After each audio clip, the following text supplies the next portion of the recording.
So what we're going to do here is we are going to get ourselves going. Just going a little bit over a view over how we do these lines, because we've kind of not completely moved away from graphing, but kind of moved away from it. And now we're more interested in the equations that we need to get set for those things. So what we're going to do today is, we're going to start with a quick review of how this works. It's a quick 3-step process. I'm always going to start with my slope-intercept form, my y equals mx plus b. And they give me values for x, for y, and for m, my slope. I don't know why they chose m for slope. It's kind of strange. But we're going to plug those 3 into the equation. And you'll notice the only thing we're not substituting a value in for is b, my y-intercept. So once I do that, I'm going to solve it for b, get that answer, and once I know it, I just plug in for m and b, and I'm done. So here's how this is going to work. So we're like, okay, so y equals m x, because again, I'm just following what the numbers are, plus b. Now, no panics with the fraction. Didn't we do this Friday? Yes, we did something like this Friday, but I always know it's smart for us to do it for a couple of days, just because sometimes somebody may miss, or maybe somebody wasn't paying attention, or just sometimes it takes a couple days to get used to stuff. But yes, we absolutely were doing this last time. So if I'm not sure on this part, and yeah, this can lead us into point slope form. You could use point slope, but over time, I've found most students doing it this way instead of all the steps with point slope. It's a little bit easier for them. Hey, it even comes out nice. Okay. So 3 equals 7 plus b. And then what's my one step to get b by itself? Subtract. What am I subtracting? The 7. Okay. So b equals -4. Now, I'm not done. I can't quite stop, but I'm pretty close. The only thing left that I've got to do now, once I've figured that out, is go back to my original equation. So I guess I could say this is step 1, this is step 2, and if I wanted to mark them off, y equals, my slope is -7/5. X, don't lose your x. Why would we go back to -7/5? Is it -4? Because yes it is. Because what I'm attempting to do here is at the end, I want to get this into an equation. So if I wanted to graph it, I could. So when I get to the end, the 2 things I have to know to be able to put it in a form that I can work with is going to be my slope, which they gave me way back at the beginning. So all this work that I was doing over here was all to figure out what my y-intercept is, to figure out what my b was. Because once I figured that out, then I could plug that in for b, and the slope that I've had since the beginning, I can just plug that number in front of x. Yeah, it's just those couple of things that we're working with. So let's see here. How do we want to do this? Let's keep doing odds. Let's just work down the left side here. All right, so we'll get our x and our y labeled. Is it even our homework? Well, it's going to be whatever we don't happen to get to, is the way we're going to do this. Let me look at something for a minute. You know, that's not a bad idea. Courtney, I like your idea. Let's do that. The evens are going to be our homework. I'm in. So let's see. All right, so number 3. Again, let me pull this back down so we can see our steps here. There we go. So I'm going to plug in my y equals my slope, m, shh. Whether you choose or not to actually be educated today is your option. Whether you choose or not to interrupt myself and the others wanting to get educated is another issue. Thank you. What's -2 times -2 going to be? Times.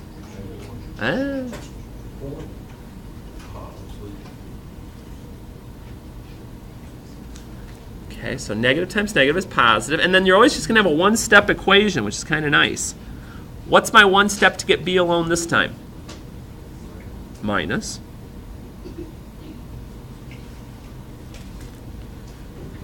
Okay, so we did step 1. Step 2 was to solve for b, which we just did. So once I have this, okay, I've already got my slope. So what's my final equation going to look like?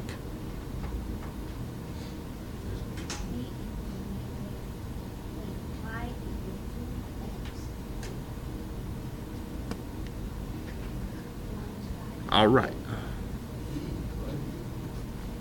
That's what we're looking for. That's all we've got to do. It's those same steps. Find B, plug it in, woo. So as we keep rolling through these,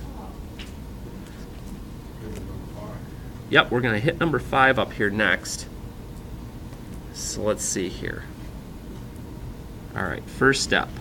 Y equals m, because again, that's just a fancy way of saying slope, x plus b. We're just doing some substitution in that first step. And again, if we get a fraction, we don't want to deal with the fraction. That's not a big deal. As long as you put the fraction in parentheses, that's the key. And then times the negative 5. Let's see if we can just hit, okay, good deal.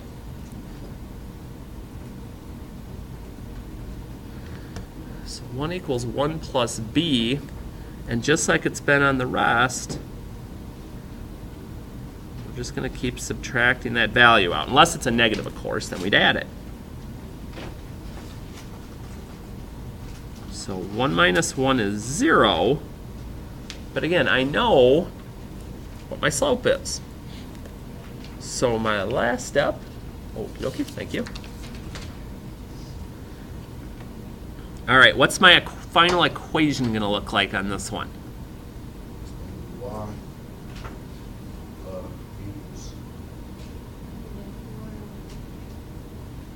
And the next one it will be.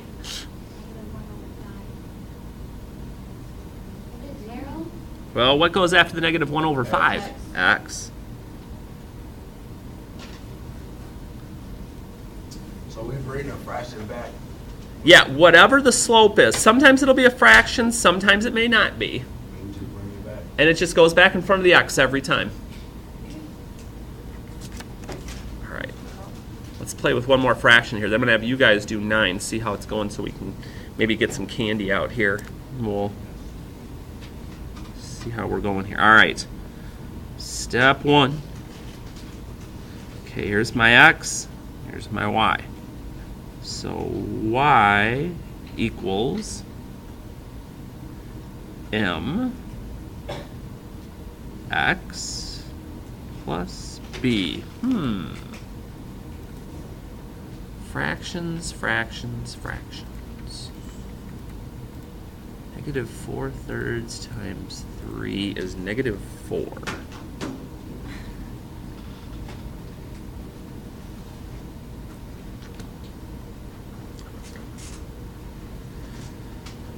What's my one step this time to get b by itself? Add the 4, because it's a negative this time. So I have to watch that a little bit. It is. My b is 1. Next question is y equals minus 4 over x plus b. All right. All right, so now,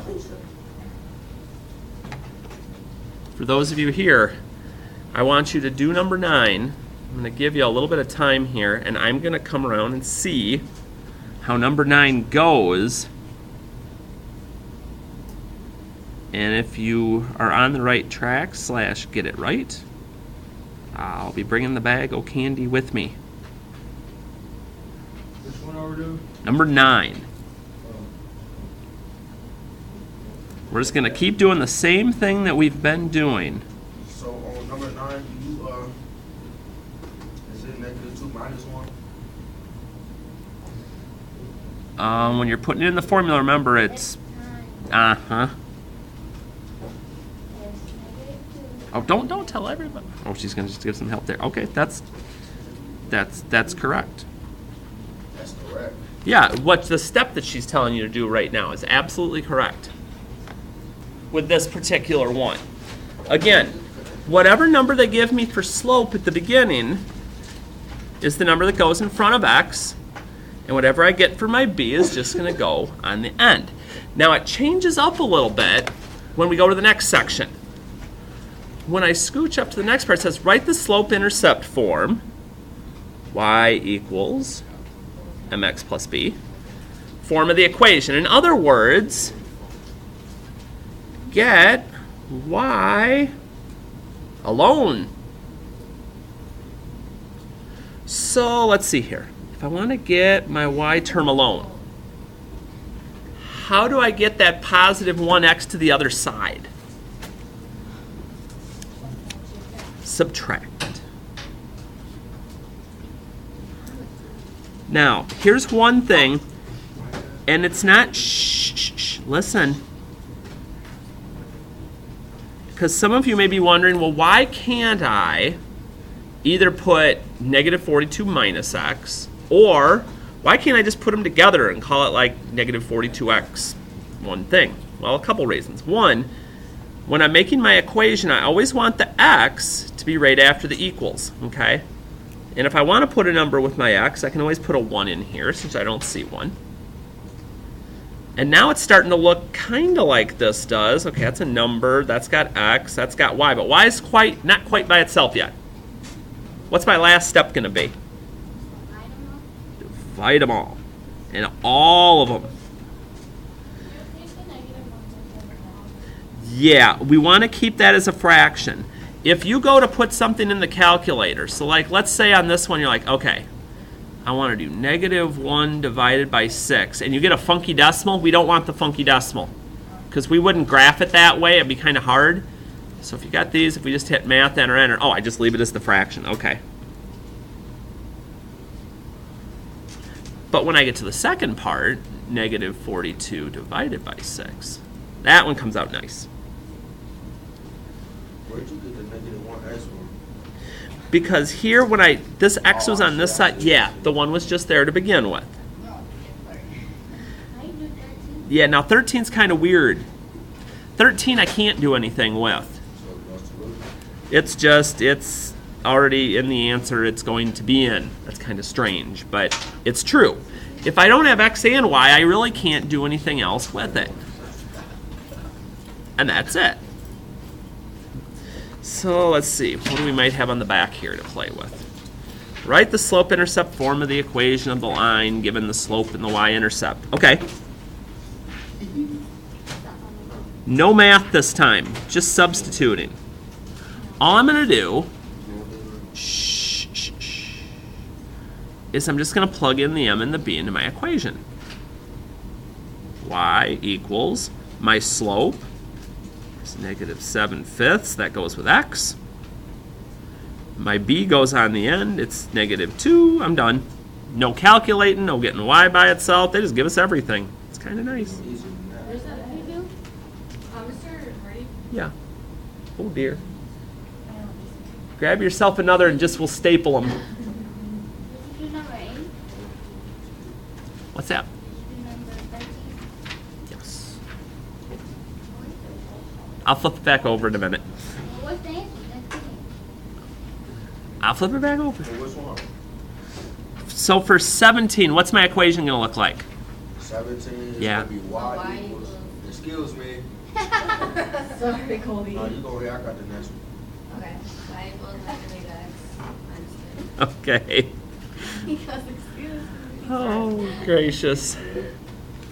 You're all Let me fun. use this one. Sure. Alright, is y equals negative 2x plus 0. That's perfect.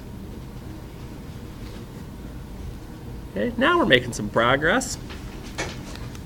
All right, so when we get down to the bottom now, so 19, oh, we even did one of the evens. What's up with that? Write the slope-intercept form. Okay, now this one, there's a little more work to it. But it's nothing we can't do. Okay, thank you, sir. So, here's what we're going to do. We only got a couple to go. Come on now. My first job on all of these is to find where they cross the y-axis because I need the y-intercept. When I find where that is, let's see here, 1, 2, 3, 4, that's going to tell me what my b is, what my y-intercept is going to be. Once I've found that, I got half my work done already.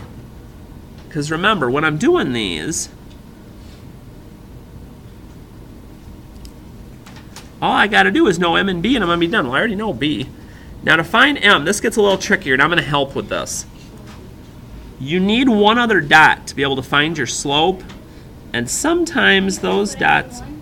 Well, we want to find one, though, that's in what I like to call them like the crosshairs, like my grid, because those are easier to count than the other ones are going to be. So let's see here. Let me make sure I...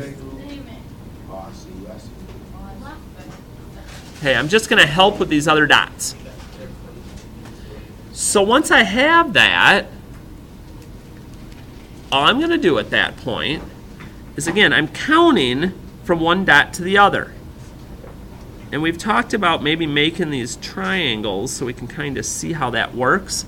But remember, when you're doing your slope, when I'm doing my m, it's always rise over run. It's always how much I go up or down first.